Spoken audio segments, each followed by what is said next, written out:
Beautiful job, Kimberly and Ava. Thank you.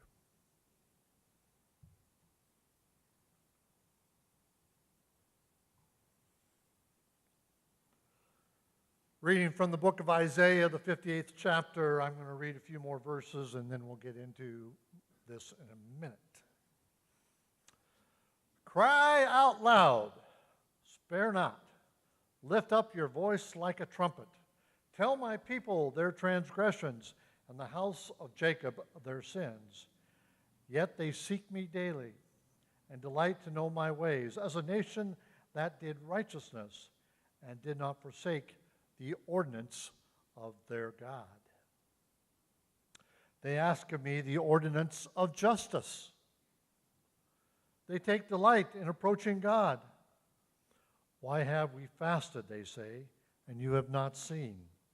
Why have we afflicted our souls, and you have not noticed? In fact, in the day of your fast you found pleasure and exploit all your labors. Indeed, you fast for strife and debate, and to strike with the fist of wickedness. You will not fast as you do this day, to make your voice heard on high. Is it a fast that I have chosen, a day for a man to afflict his soul? Is it to bow down his head like a bulrush and to spread out a sackcloth and ashes? Will you call this a fast and an acceptable day to the Lord? Is this not the fast that I have chosen? To loose the bonds of wickedness, to undo the heavy burdens, to let the oppressed go free, and that you break every yoke? Is it not to share your bread with the hungry, and that you bring to your house the poor who are cast out? When you see the naked, that you cover him, and not hide yourself from your own flesh? Then your light shall break forth like the morning, your healing shall spring forth speedily, and your righteousness shall go before you. The glory of the Lord shall be your rear guard.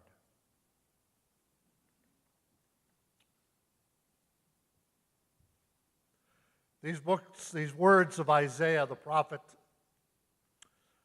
spoke to me. As you are mostly aware, this month our theme has been around justice. And where do we find justice in our world? How does our God define justice for us? What is justice? 2 weeks ago, my wife and I attended a life celebration for a Quaker friend of ours who passed away recently. This man, known as Og, his name was Ogden. Og was rich in family and spirit and lived a life of compassion and justice. Stories were told about Og, centered around his personal motto. He always told people he was a lucky man. He lived a life rich in gratefulness in all that he did and in all that he shared. And while he was a Quaker by practice, the term Shalom was shared both by others and also in words that he had written previously that were shared by a grandson. One of the clearest and most holistic words of justice in the Hebrew context is the word shalom, which means justice and peace. The context of the word shalom includes what can best be defined as wholeness, or everything that makes for people's well-being. In particular, the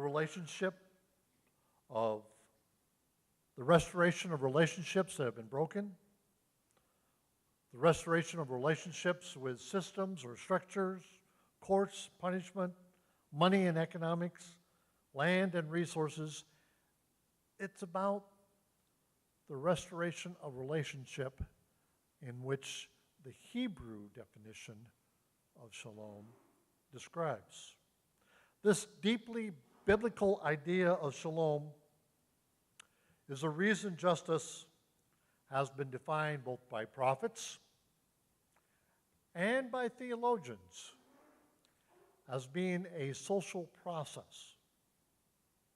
One could only imagine how the reform of our criminal justice system could be based on a restorative justice rather than mere retribution. Employer-employee relationships could be brought into this idea of shalom as well, fixing what has been unfair and unjust. Economic systems, structures, and interactions can be judged about how they serve or destroy good and healthy relationships. Even government can be evaluated by how it ignores problems, creates dependencies, or actually facilitates better relationships between citizens in a civil society. I think one of the reasons why we have lost our understanding of the biblical definition of justice and shalom is that we live in the West. And in the West,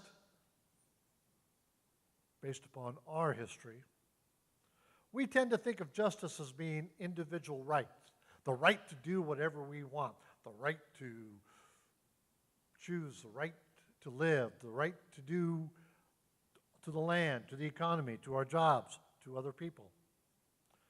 We think justice means freeing individuals from the constrictions of a group, freeing them from whatever they decide to do, regardless of what the group says.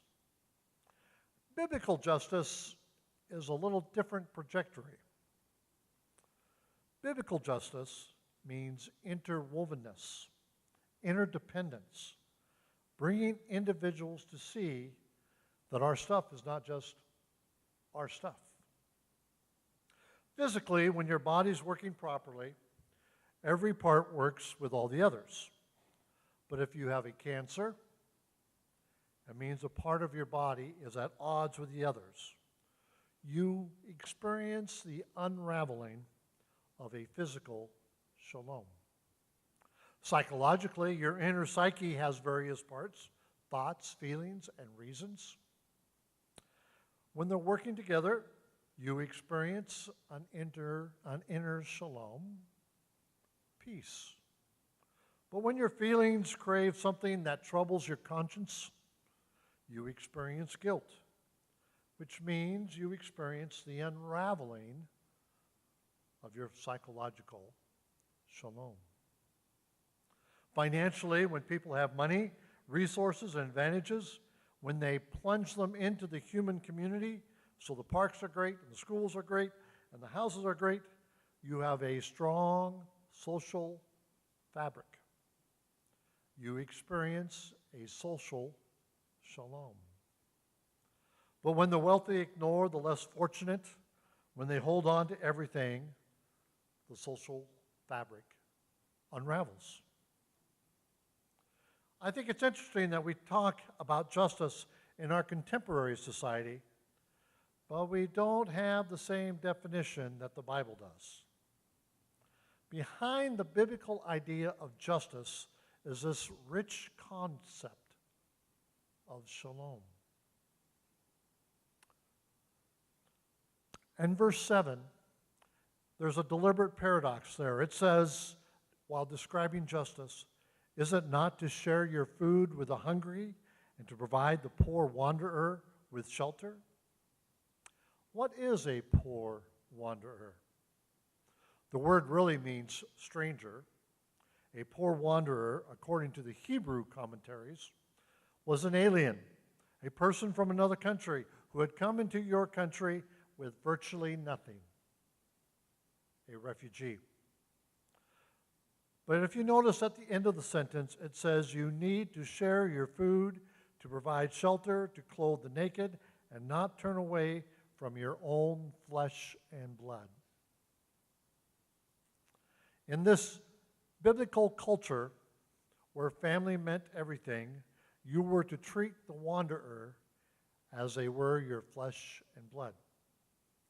God gives the status of a stranger the same status as a family.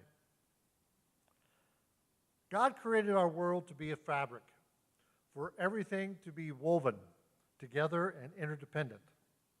This is what the Hebrew prophet called Shalom. It translates to peace, but in the Bible, Shalom means universal flourishing, wholeness, and delight. It describes a rich state of affairs in which the natural needs are satisfied and natural gifts are faithfully and fruitfully employed, all under the ark of God. The hope to care for creation can be expressed in one word: shalom. Which sort of begs the question as to what does shalom really mean? There's an author, a theologian named Cornelius Penega. At one time, he was president of Princeton School of Theology. I think of UCC Heritage, but maybe Episcopalian. But Cornelius has written five or six books. And in one of them, he gives the definition of shalom when he writes, the webbing together of God, humans and all creation in justice, fulfillment and delight is what the Hebrew prophets call shalom. And he gives a great illustration. He says, if I threw 1,000 threads out onto the floor, they would not be a fabric. They would just be 1,000 threads lying there on the floor. Threads become fabric when each one of them has been woven over, under, around, and through every other one of them. The more interdependent they are, the more beautiful they are. The more interwoven they are, the stronger they are, and the warmer they are. God made the world with billions of entities, not for them to be independent, but to be interdependents. He made them to be beautiful, harmonious, knitted, webbed, interdependent relationship with each other. In this biblical verse from Isaiah, it depicts justice as sharing food with the hungry. Again, the Hebrew commentators point out that this literally means to wait on the hungry. It's not saying to give money so somebody else can serve food. It says literally to serve the poor.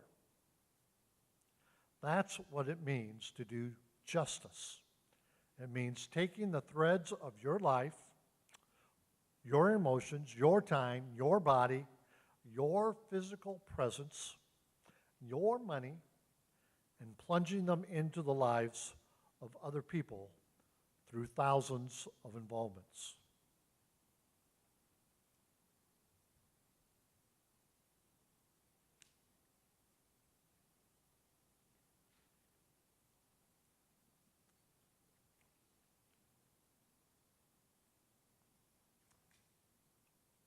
Early in my adult life, I had the good fortune to visit South Africa. In a previous message that I preached here some time ago, I shared the story of the two entrances to all the post offices. There's two doors to the post office. One door is labeled whites only, and one door is labeled non-whites. Psychologically speaking, the structure framed the color characteristics of the people who entered these buildings on a daily basis. While I was there one Sunday, I attended a morning worship service in an all-white United Methodist Church. And later that day, that evening, I attended a church service in an all-black United Methodist Church. I was there while apartheid was still alive and well on behalf of the National Council of Churches, and spent time in South Africa with the South African Council of Churches and met with Bishop Desmond Tutu. Desmond was the General Secretary for the South African Council of Churches, Anglican bishop out of Johannesburg. Years later, when Bishop Tutu received the Nobel Peace Prize, the day after you receive the prize, typically you give a lecture.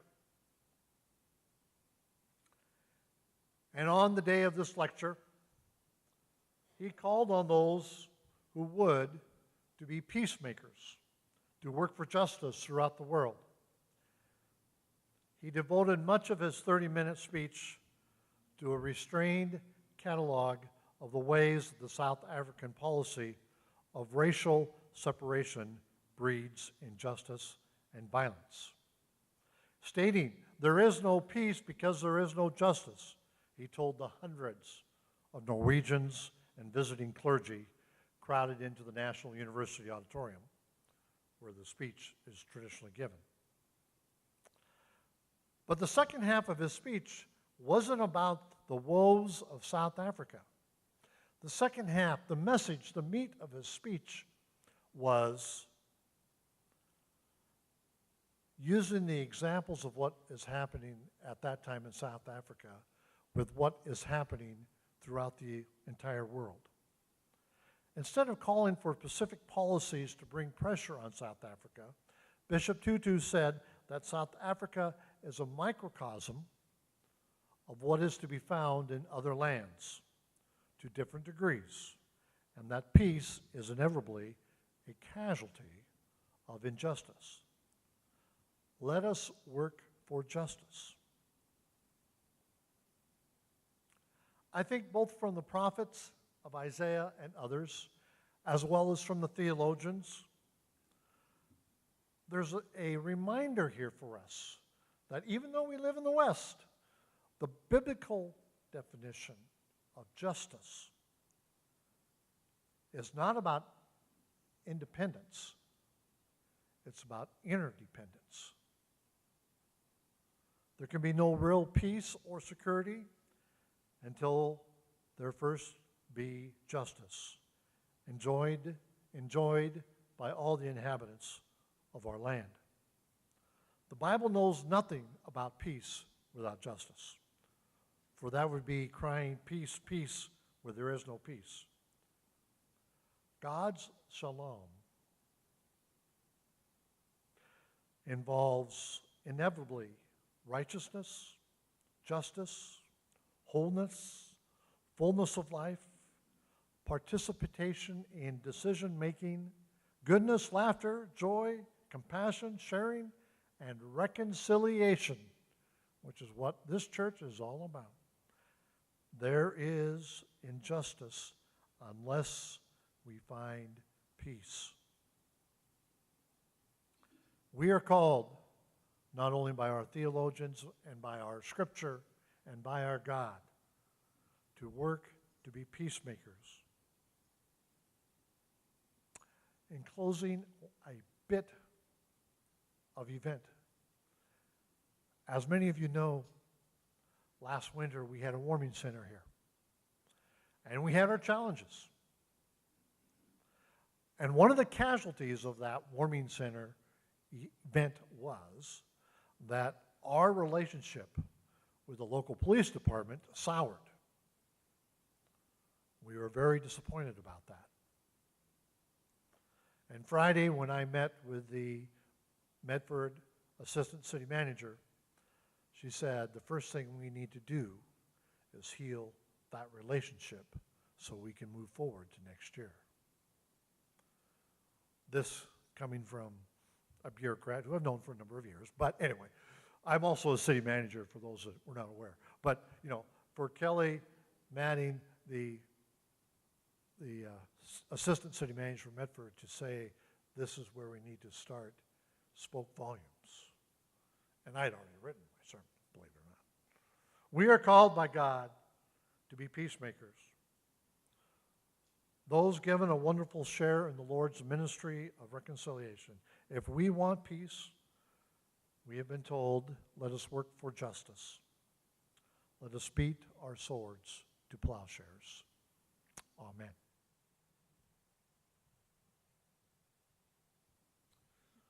Let us stand and join in our closing song, please.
May you be a peacemaker to this world. May you bring justice and peace. In God's name, please go forth and serve. Amen.